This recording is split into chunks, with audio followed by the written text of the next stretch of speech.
Herkese salam. Çox kiçik bir paylaşım edəcəm. Əgər biz övladınızı həftədə 3 dəfə seanslara yazmışıqsa, o zaman həftədə 3 dəfədən az olmamaqla siz bu seanslara gəlməlisiniz. Fikirə bilmədiniz, hava şəraiti, bu şeylərin heç birini uşaq və yaxud da uşağın problemi anlamır.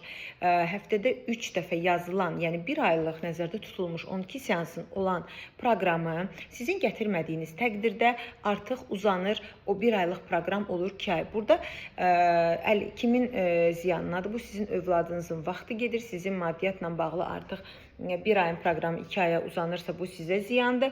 Ona görə də gətirmədiyiniz hər bir seans övladınızın əleyhinədir. Təbii ki, xəstəliyi, elə infeksion xəstəliklər var ki, həqiqətən də burada uşaq gələ bilməz. Həm digərlərini yoluxdurma faktoru var, həm uşağın özünü çox pis hiss eləmə, yüksək hərarət, bunların hamısını anlayıram. Uşağa bu proqram yazılıbsa, siz bilməlisiniz ki, burada mütəxəssislər böyük bir konsilium eləyirlər, ona proqram hazırlayırlar. İnsanların vaxtından gedir, zamanından gedir və biz 1 aylıq proqramı artıq 1 aya bitirmədikdə məcburuq onu 2-ci aya qədər uzanırıq ki, bu da bizə də ziyandır. Çünki nəticəmiz gecikir, sizə ziyandır. Çünki övladınızın nəticəsi gecikir. Həm də bilirsiniz ki, hər bir uşağın bioloji yaşına çatması üçün həmin o məşğələlərdən keçməlidir. Sizli bizli çalışma mütləq şəkildə olmalıdır. Olmadığı təqdirdə uşaq gecikir, zaman dayanmır.